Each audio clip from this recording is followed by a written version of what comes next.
Hello मेरे प्यारे बच्चों, कैसे आप सभी। मैं अमित सिंह, आपका फिजिक्स मेंटोर। आज बात करूंगा एनडीए एग्जाम की। एनडीए नेशनल डिफेंस एकेडमी, जो हमारे देश का बहुत ही रिनॉन्ड एग्जाम है। इनके थ्रू आप मेजर रैंक तक किसमें, एयरफोर्स में, नेवी में, नेवल में जा सकते हैं। मैं इस वीडियो में आपको कंप्लीट जानकारी देने वाला हूं, क्या क्या पेपर में आता है, कितना कट ऑफ जाता है, कैसे तैयारी करें और कब कब निकलता है एग्जाम पैटर्न और उसका सिलेबस क्या है और एग्जाम कैसे आता है। चलिए लास्ट तक इस वीडियो में बने रहिएगा, आपको मैं कंप्लीट जानकारी देने वाला हूं। मैं बात करूं पैटर्न की, तो जो एनडीए एग्जाम है मोस्ट प्रेस्टिजियस एंट्रेंस एग्जामिनेशन, जो कौन लेता है, जो कि यूपीएससी लेता है। इसमें आर्मी के अंदर, नेवी के अंदर, एयरफोर्स के अंदर अगर आपको अच्छे पोस्ट पे जाना है तो आपको ये वाला एग्जाम देना पड़ता है। इसमें आपको जो लेटेस्ट क्रूशियल जो सिलेबस है उसको देखना बहुत इंपॉर्टेंट है। अगर आप कोई एग्जाम देने जा रहे हैं, उसका सिलेबस पता है आपको, उसका पैटर्न पता है आपको, तो आपको बहुत ही आसानी होगी उस एग्जाम को क्लियर करने में। सबसे बड़ी बात, ये यूपीएससी कराता है, इसकी वजह से कोई भी धांधली के चांसेस यहाँ पे नहीं होते। बहुत ही क्लियर कट एग्जामिनेशन होता है, सिलेबस भी क्लियर कट होता है और आपका सिलेबस जो पैटर्न है आप आराम से कर सकते हैं। साल में 2 बार एनडीए की नोटिफिकेशन आती है। एक आपकी आती है दिसंबर में, 11 दिसंबर 2024 को निकल चुकी है, जिसका एग्जाम भी है 13 अप्रैल को। और इसका नोटिफिकेशन जो दूसरा आता है ये 28 मई को आ जाता है। इसका जो एग्जाम डेट होता है 14 सितंबर को, जो सेकंड वाला होता है। एक निकला कब, 11 दिसंबर को, एक अभी आएगा 28 मई को। तो आपका पेपर हो चुका होगा 12th वालों का। बहुत ही क्लियर कट है, एग्जाम होने के बाद आप अच्छे से तैयारी कर सकते हैं, बहुत सा टाइम रहता है। तो आप एक बार इस सिलेबस को समझिए, क्या क्या सिलेबस आता है। एक्चुअली इसमें जो एग्जाम पैटर्न होता है, मैथमेटिक्स और जनरल एबिलिटी टेस्ट, 2 चीजें होती है। मैथ्स 2.5 घंटे का होता है, जो जनरल एबिलिटी टेस्ट होता है 2.5 घंटे का होता है। कंप्लीटली मैथ्स आपका होता है 120 क्वेश्चन, जो 300 मार्क्स के होते हैं। यहाँ पे जनरल एबिलिटी टेस्ट में 50 + 100 टोटल होते हैं 150 मार्क्स, और ये 600 क्वेश्चन, 600 मार्क्स का होता है। 400 + 200 हो गया यहाँ पे। फिर आपका एसएसबी इंटरव्यू होता है, 50 क्वेश्चन 900 मार्क्स के होते हैं। मतलब ये पैटर्न है सिलेबस का। टोटल 1800 के आसपास मार्क्स होते हैं, उसमें नियरली 900 टू 950 के आसपास कट ऑफ जाती है। जनरल के लिए कट ऑफ देखा, हमारी कट ऑफ लगभग 654 गई थी, समझ रहे हैं। तो जो सीट्स की बात करें, कितनी वैकेंसी निकलती है, लगभग हर साल 400 के आसपास वैकेंसी आती है। टायर 1 में टायर 2 मिलाकर दोनों के अंदर 400 के आसपास वैकेंसी आती है। 800 हो गई। आर्मी के अंदर 208 होती है, आर्मी के अंदर, जिसमें फीमेल के लिए भी 10 सीटें होती है। नेवी के अंदर 42 सीट्स होती है जिसमें कि 6 सीटें फीमेल के लिए। फिर एयरफोर्स के अंदर आते हैं, जो फ्लाइंग के लिए होते हैं 92, जिसमें 92 मेल होते हैं, उसमें 2 फीमेल कैंडिडेट्स इंक्लूड होता है। ग्रुप ड्यूटी वाले में 18 टेक्निकल में आते हैं, जिसमें 2 फीमेल भी होती है। ग्राउंड ड्यूटी में 10 टेक्निकल आते हैं, जिसमें 2 आपका फीमेल भी होती है। नेवल के अंदर 36 होती है, 5 आपका फीमेल भी होती है। टोटल 404 के आसपास सीटें आती है। कट ऑफ की मैंने बताई दी आपको, जो फाइनल कट ऑफ जाती है लगभग 1800 मार्क्स में आपका 654। कट ऑफ बहुत ही कम है। और कुछ बुक्स हैं जो करंट आपके जो 11th 12th के अलावा क्या पढ़ना है, कुछ बुक्स, ये इंपॉर्टेंट है। जो इसके लिए अगर बात करें, आपको एक आता है प्रतियोगिता दर्पण, मंथली आप देख सकते हैं। मनोरमा आता है ईयरली बुक, वो देख सकते हैं। उससे काफी कुछ क्वेश्चन आपके जीएस में मिल जाते हैं। अब मैं आपसे बात करूं कंप्लीट सिलेबस का, तो सिलेबस है, एक जो टर्म पैटर्न है मैथमेटिक्स और आपका जनरल एबिलिटी टेस्ट, ये 2 पार्ट में डिवाइडेड है। मैथ्स का 300 मार्क्स का, जिसमें क्वेश्चन कितने आते हैं 120 में आपको 2.5 घंटे दिया जाता है, 2.5 आवर दिया जाता है।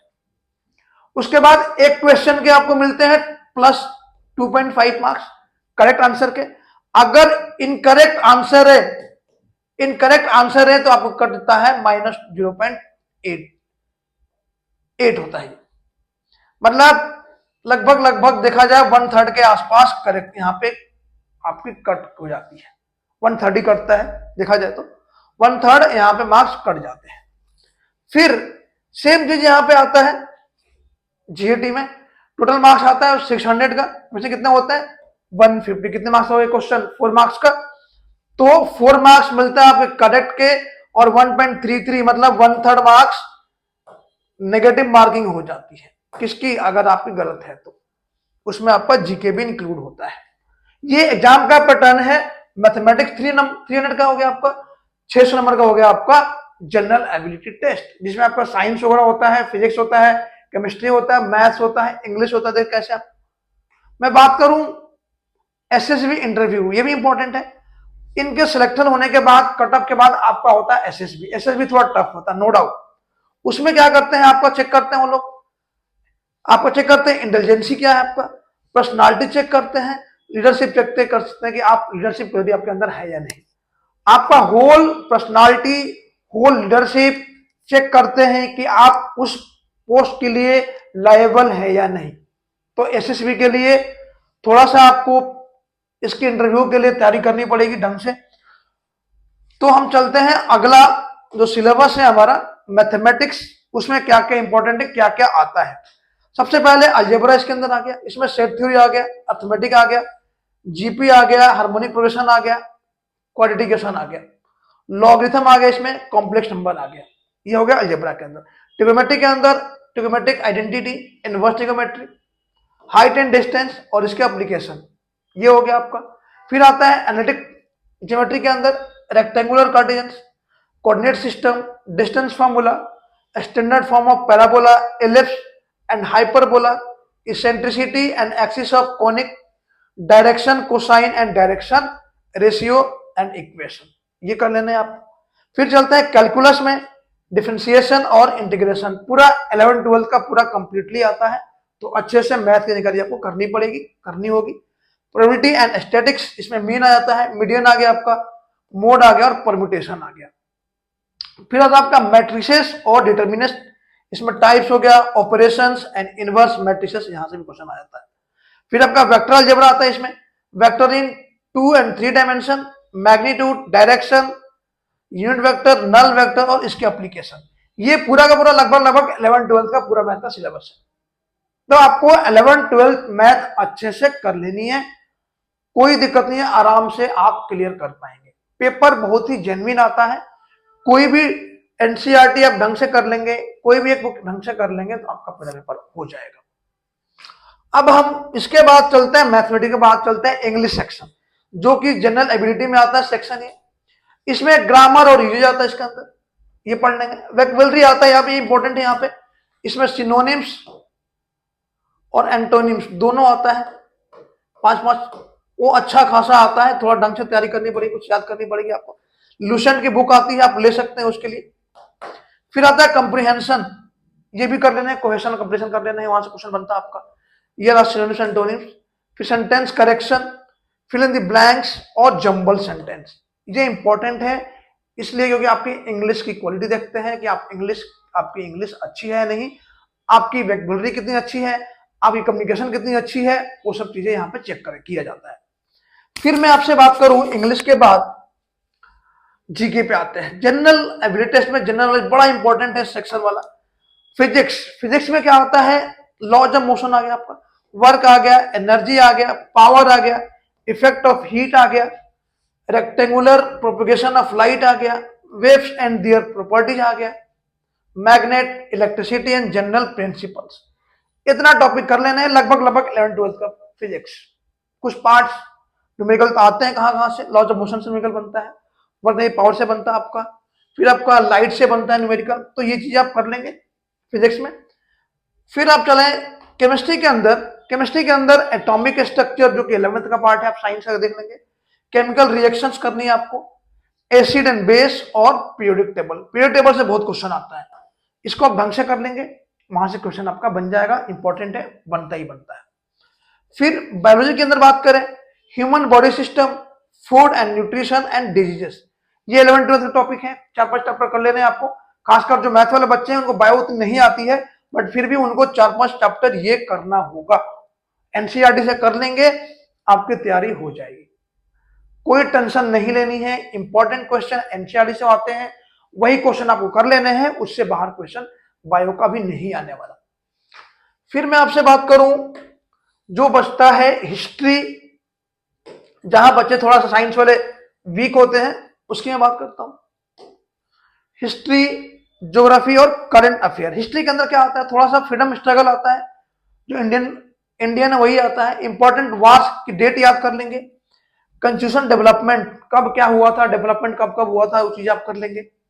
फिर आपको ज्योग्राफी में फिजिकल ज्योग्राफी आ जाता है, आपका क्लाइमेट आता है, फिर आपका रिसोर्सेज आता है, इसमें आपका रिवर आ गया, आपका रिवर कर लेंगे। फिर आपका जितने भी प्लेटो वगैरह वो कर लेंगे, वहां से क्वेश्चन आता है। फिजिकल ज्योग्राफी भी इंपॉर्टेंट है, वहां से क्वेश्चन आता है। करंट अफेयर, इसमें नेशनल एंड इंटरनेशनल इवेंट्स बहुत इंपॉर्टेंट है। डिफेंस रिलेटेड न्यूज, जो भी न्यूज आ रखी है पूरे एक साल के अंदर, उसको आप लिस्ट बना लेंगे। उसके लिए मैंने बताया शुरू में ही, एक आती है प्रतियोगिता दर्पण या किरण की आती है, वो कर लेंगे, तो आपका पूरा कंप्लीट करंट अफेयर हो जाएगा। मतलब मोटा मोटी आप ढंग से तैयारी करनी है तो पूरे साल का आप एक बार देख लें, मोटा करंट अफेयर क्या है, डिफेंस के क्या न्यूज है, वो सब कर लें, तो आपका इजीली ये प्रिपरेशन हो जाएगा। और आप इसके बाद एसएसबी के लिए जा सकते हैं। तो 11-12 की प्रिपरेशन साथ साथ आप एनडीए की एग्जाम कर सकते हैं। इनकी सैलरी बहुत अच्छी है, डिसेंट है, प्रेस्टिजियस है, आपको अच्छी रैंक तक जा सकते हैं। इसमें आप कहे तो जो मेजर रैंक तक आपकी पोस्टिंग हो सकती है। तो आई होप आपको समझ में आया होगा पैटर्न। फिर भी किसी बच्चे को डाउट आता है कि सर इसमें क्या हो सकता है, क्या डाउट है, तो हमें कमेंट जरूर करिएगा, आपको हम उसकी जवाब जरूर देंगे। दैट्स ऑल फॉर टुडे बच्चों, मिलते हैं नेक्स्ट वीडियो में, बाय बाय।